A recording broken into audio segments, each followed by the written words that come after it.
好了，大家，我现在手里拿的呢是三星刚刚发布的全新年度旗舰 Galaxy S26 Ultra。今天这款手机除了有新配色、新设計之外呢，一個最有趣的功能啊，就是它在屏幕上原生自帶了防窺屏的功能。我快速的帶大家看一下。好了，我們先說一下外觀。這一次三星 S26 Ultra 一共推出了6款配色，其中標準版呢是4個配色，三星商城另外獨佔2個配色。先說4款標準版的配色啊，首先呢是這一次主打的配色幽夜紫，這是繼 S24 Ultra 之後，三星再次更新的紫色機型啊。現場看的話呢，紫色會隨着光線變化，它的顏色變化也比較大。正常光線下呢是那種香芋紫啊，比較淡、比較淺的紫色。如果光線很強，則會變成灰紫色。光線不足呢，則會變成深紫色。第2款配色淺雲藍，這個顏色呢是我第2喜歡的，淡淡的很漂亮。但是需要注意，這個藍色和 S25 Edge 它的那個淺藍色還不相同。對比你會發現 S26 Ultra 它的顏色會更藍，而 S25 Edge 它的顏色呢更偏白，甚至有一點點發紫色。第3款配色映雪白，這是全系我個人最喜歡的一個顏色，簡單經典，好搭配，不過時，我個人第一推薦。第4個配色曠宇黑啊，這個沒有什麼好說的，踏踏實實的黑，強光下呢會出現金屬灰色的質感，這個配色呢會比較容易沾染指紋，大家需要注意。第5個配色三星商城獨佔配色飛霞金，這一款金屬色呢會比較明顯，就是那種淡淡的金色。最後一個配色也是三星商城第2個獨佔配色淨月銀，偏銀灰色，但是需要說明啊，這個和 S25 Ultra 它的那個鈦金屬顏色呢也不太一樣。26系列降低了金屬質感，整體會更偏暖一些。以上6個配色 S26 Ultra 和 S26以及 S26 Plus 是完全相同的，大家可以看一看自己喜歡哪一款。說完顏色，我們來快速說一下設計變化。第一個變化就是後置鏡頭啊增加了玻璃階梯，把左側3個鏡頭畫在了一起，這個設計和 S25 Edge 設計風格比較一致。第2個設計改變呢，則是邊緣的線條，三星將前代更接近方正的邊角改變得更加圓滑，握持的時候抵在掌心會提升握持手感。第3個改變，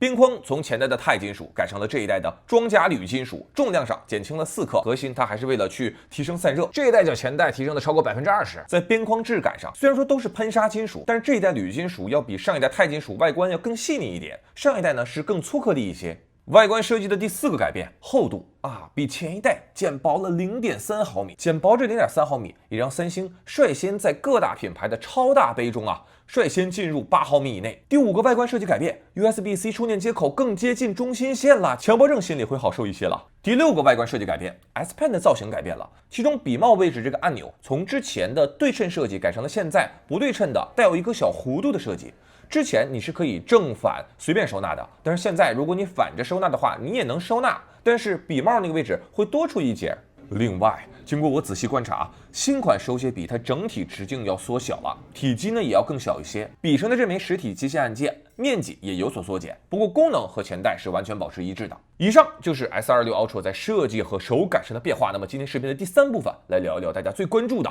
防窺屏。這次三星帶來了一塊硬件級別的防窺屏啊，可以在設置中一鍵開啟。我身邊真的有不少親戚朋友給自己的屏幕貼一個防窺膜啊，職場女生偏多一點，畢竟職場人多眼雜，大家還是希望自己手機的隱私不被不相干的同事啊、領導啊看見。現在呢，在菜單設置中，它有這樣一個開關，大家可以注意，一旦我開啟它的屏幕呢會有一點點變暗，這是我視覺上肉眼能夠看出來的。但是大家可以看一下，當我旋轉屏幕，你会发现，哎，能看到嗎？就是在其他的視角之中，其他人是沒有辦法看到你的屏幕的。打開防窺屏模式下，右邊 S26 Ultra 它的屏幕亮度啊會稍微有一點點降低啊，但是呢不太影響觀看。但是如果這個時候我旋轉我的相機，大家可以看一下。隨着我旋轉角度的增加，你會發現 S26 Ultra 它的屏幕幾乎完全黑了。大家可以看一下，正常我們使用手機的時候，旁邊人去觀察你手機的這個屏幕，完全 S26 Ultra 是看不見了。然後我們再把角度再調整的再黑一點，哎，看到了嗎？隨着當我的角度再往邊再極限一點的時候， S26 Ultra 這個屏幕幾乎就好像鎖屏了。好了，那麼第一個問題來了，就是S26 Ultra 它上邊這個防窺屏的技術和我再直接貼一個防窺膜，它們的差別在哪裡呢？我特意買了一張就是專門用的防窺膜，然後当然这个不是完全对应那個型號的啊，但是我們現在把它粘在Galaxy S25 Ultra 的屏幕上來看一看，使用防窺膜和 Galaxy S26 自帶的這個防窺效果差別到底有多大？所以大家看到了嗎？就是如果你從這個手機左右兩側去觀察這個屏幕的話，那麼和市面上的防窺膜其實差別不是很大，但是如果我們從上下两侧，或者說稍微傾斜一點這個角度，就會發現，市面上的防窺膜是沒有辦法做到防窺效果的。那麼三星 S26 Ultra 它的防窺屏和我們傳統的防窺膜第二個差別就是它可以根據應用在不同場景下自動開啟。因為無論是你打開防窺屏還是貼一個防窺膜，它其實對於屏幕本身的色彩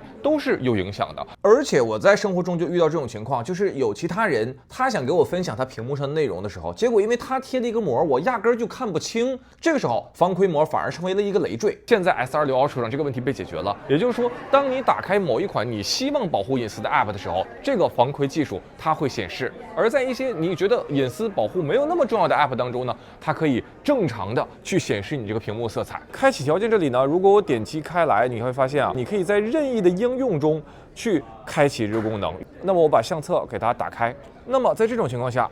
我正常去看這塊屏幕是都可以看到的。比如说现在我點開這個相冊，大家注意，哎，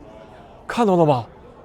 它就變得幾乎不可見了。這還不算完啊，在第3層這塊屏幕的技術當中呢 ，S26 Ultra 它可以實現自動監測，比如說當你在輸入密碼這種具有一些隱私信息的時候，它會自動的去打開這個屏幕。當我在設置固定的數字密碼、圖案密碼或者混合密碼，任何一個跟密碼相關的應用功能的時候，它也可以自動的去改變這個屏幕效果。好，比如說現在我打開密碼，大家看，哎，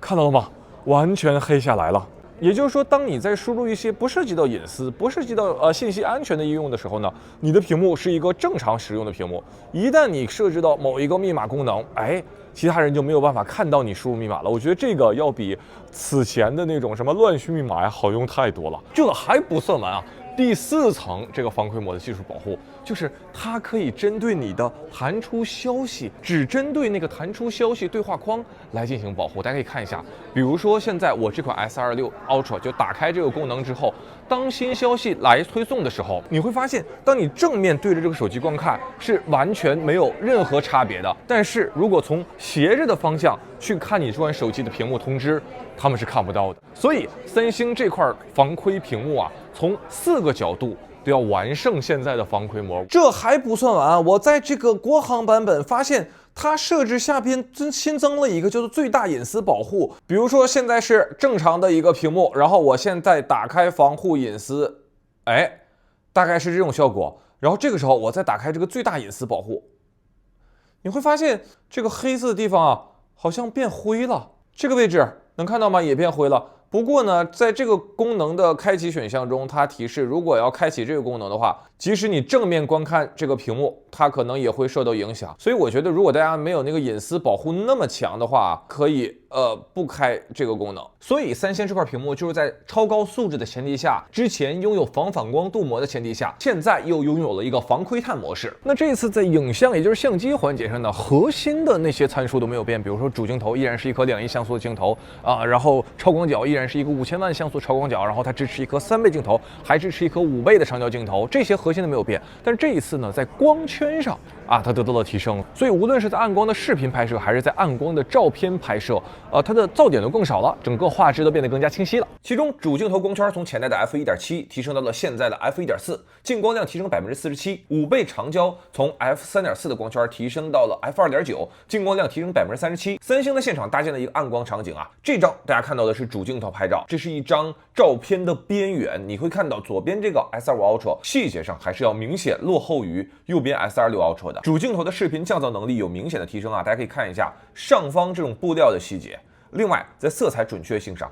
，26這一代也會更準一些啊，左邊就會有一點偏綠。至於長焦表現，噪點呢確實是有減少，但是提升的效果我覺得沒有主鏡頭提升那麼明顯啊，屬於小幅提升吧。前置鏡頭上我簡單拍了2張，三星在膚色上應該是增加了一點粉色，就是有一點今年非常受歡迎的那個珠光色彩的傾向。在皮膚還原上呢，降低了銳化，毛孔會收縮的小一些。這2張都是人像模式，然後開啟了4檔皮膚光滑度算法，其他算法都是關閉的。前置鏡頭這次支持多人合影的時候自動縮放了，好像前置鏡頭最廣角度也有提升，但是我沒有來得及測。相机部分還有幾個新功能更新，我快速說一下。大，一個呢是在超級穩定基礎上增加了水平鎖定，不管你怎麼旋轉手機，你開啟這個水平鎖定防抖之後，拍攝出來它最終錄製出來的視頻都是保持水平的。這個就是利用了不同鏡頭的裁切，所以說畫面視野呢會稍微裁掉一些，比較適合有一些比如說激烈運動啊這樣的場景。第二個，增加了海洋模式，就是潜水拍照的时候它有一個算法優化。我上次潛水大概已經是10年以前了，所以我不知道目前手機拍潛水照片痛點什麼。三星在這裡呢，我看大概應該是修正了白平衡色彩，然後呢有幾張他們未編輯的照片原片對比，左邊呢是普通模式生拍，右邊呢是新加入的海洋模式拍照。大家有機会的話可以潛水試一試。還增加了一個相機智能掃描，就是當手機使用相機的時候，智能檢測出掃描，比如說有手指捏着這個掃描文件的，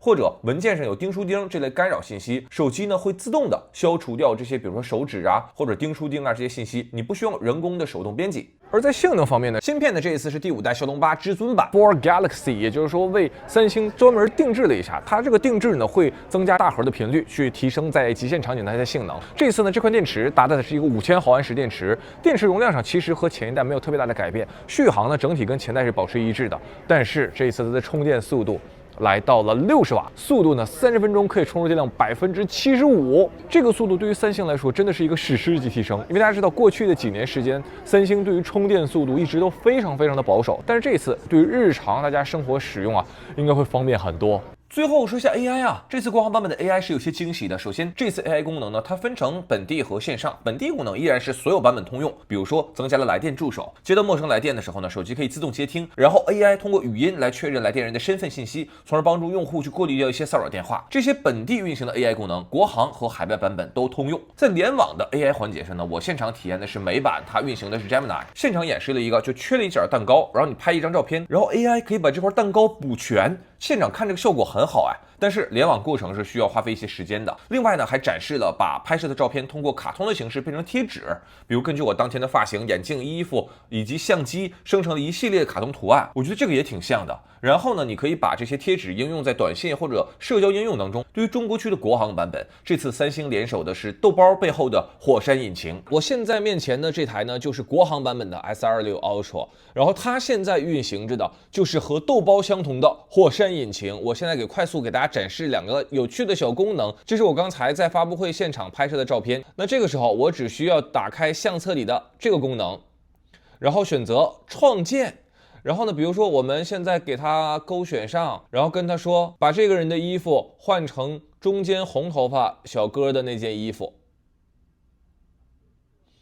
點擊生成。哎，看到了嗎？我現在給大家放大一下，你看右邊這個人現在就穿上了一件和中間這個小哥相同的衣服。比如這張照片，我們現在同樣點擊這個功能，這個小哥這不穿着耐克嗎？我現在選創建，然後我可以圈選，把這雙鞋改成阿迪達斯的。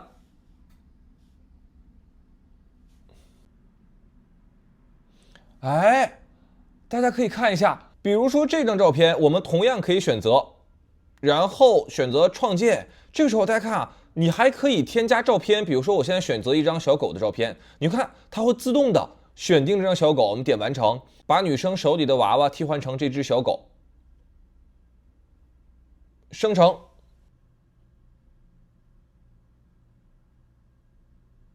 哎，你看啊，它這张照片除了去除掉這只娃娃之外，你看它会生成了一个女孩的手，看到了嗎？去抱着这只小狗，這還只是照片的玩法。然後如果我們這次打開 Bixby， 我們可以讓它給我們生成一個快速的播客，給我生成一個關於舊金山旅行的播客。已為你生成關於舊金山旅行的播客。而且它像播客一樣，還有那個前奏，都是 AI。Hello， 大家好，歡迎收聽我們的播客。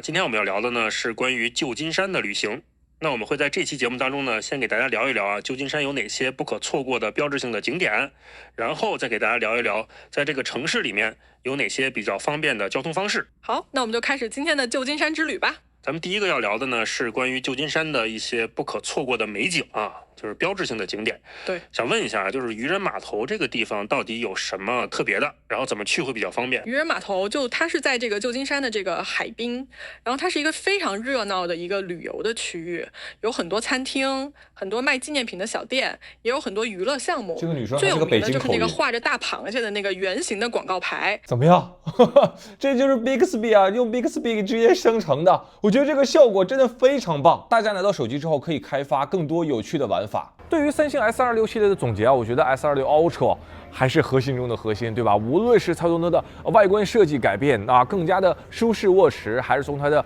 相機硬件提升，包括它這一次我最喜歡的那個防窺屏，我覺得這個防窺屏的設計應該是期待越來越多的手機廠商可以跟進，因為這個功能真的我覺得非常實用。好了，以上呢就是本期視頻的全部內容，我是周文澤，我們下個視頻再見。